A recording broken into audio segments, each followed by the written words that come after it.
your host, Tiara Pritchett.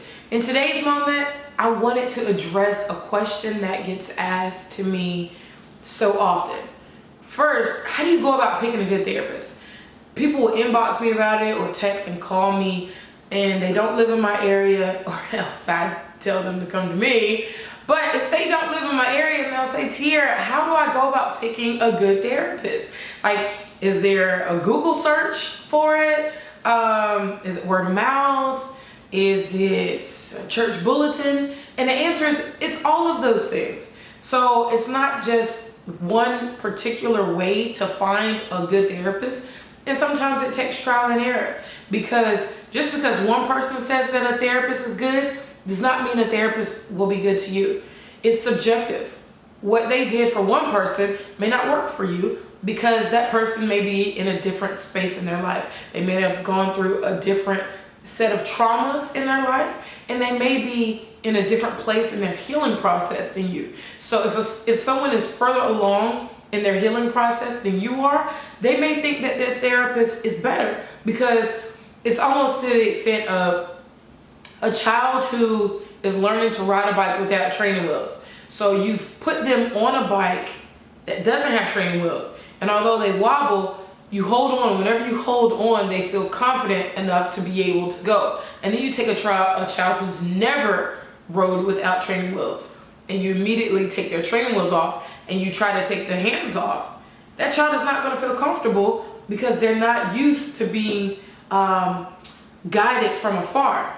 So the same thing with the therapy process. If I'm a therapist and I see you, me personally, I will meet the client where they are. So I realize that healing is subjective. So what makes one person heal doesn't work for the same person. And I'm not the same Tiara that I am with all of my clients. With some, I give them tough love. With some, I realize I have to handle them with satin gloves, because they may not be ready for my realness and my raw and rugged tell it like it is. So that depends on, like I said, the therapist and where you are in your healing process. Another thing to look for is if you have a specific set of cultural, not issues, but things that you would like to be highlighted in your therapy session, making sure online on their page it says something about them being culturally competent, and which cultures they're competent in, which cultures they've worked with which type of backgrounds their education comes from. You also can look at your local, for African American viewers who are looking for a therapist. You can also go to your local chapters of NAACP and see who they refer. So that's a way, if they are already working with an agency, they can make referrals there. If you're dealing with a specific issue, whether it's sexual abuse trauma, drug and alcohol abuse, depression, anxiety, things like that, finding someone where in their bio it specifically says that they target these areas, because then you will have chances of having greater success seeing someone who specializes in your area, as opposed to just feeling like it's a one size fits all, or treating therapy like a Walmart. So, okay, this person does therapy. Yeah, it says they're used to dealing with kids, but surely if they have patients with kids, then they can see me. That's not the case, because it takes a different type of grace and patience to see kids than it does seeing adults. I see an array, but I have to put on a different hat, literally, when I'm seeing kids than when I'm seeing adults. So those are, some quick things as it relates to therapy. Another question I was asked as it relates to therapy is, do you have to get ready for therapy? So is there a mental preparation phase in order to make sure that you're ready for therapy? Toya actually used the example of how people will say, I need to get mentally prepared before I go on this weight loss journey. A lot of people say that. I've said that before too. And she says that the, what did you say, Toya? The preparation occurs, or the change occurs once you get in the gym. So the change occurs when you get into therapy. But therapy is a different animal. I will say that you don't have to get to a place where you heal before you come to therapy, because that's where healing shall take place.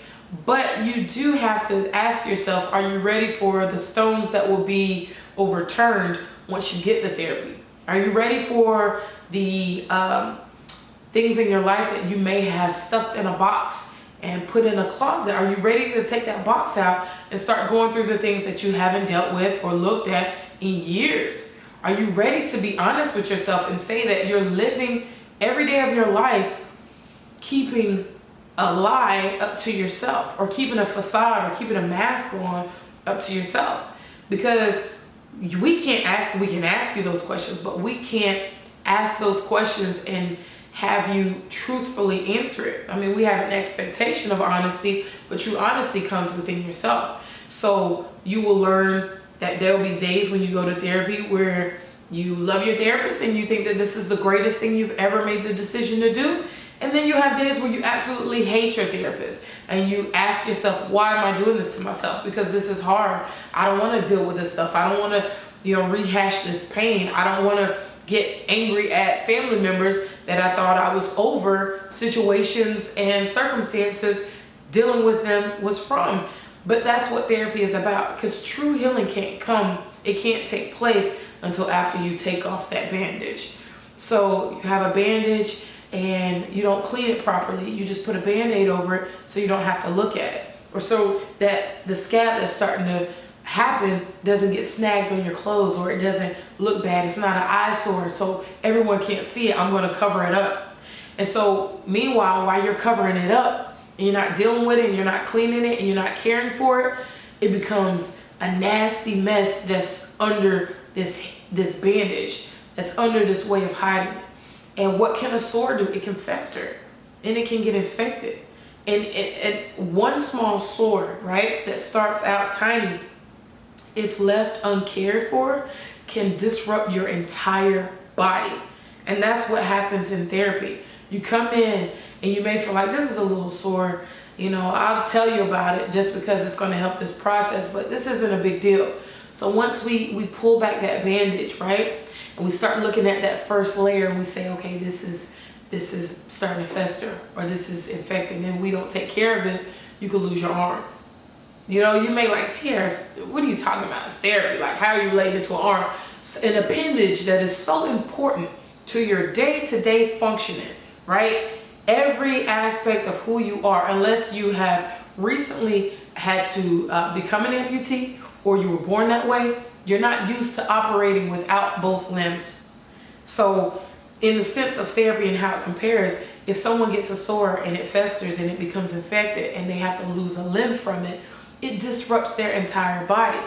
So you go through life and you put this bandage over it and you're not dealing with it, and it's affecting your life and you don't even realize why, because it's covered up. So you may feel unwell, you may develop a cough, you may develop a fever, and you're trying to think of all the other reasons that could have caused the illness, but you're not dealing with the thing that's so obvious that's being covered up.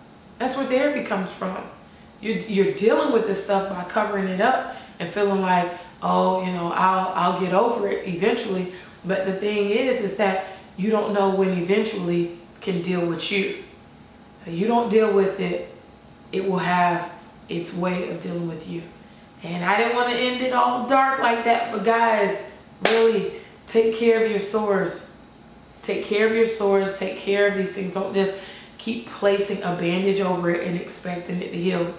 In order for it to heal, in order for you to be made whole, like I told you, 2019 is the year of wholeness. And you can't have wholeness if you're operating with parts of you that are not operating at their full potential. I'm Tiara Pritchett. That's my moment. What's yours?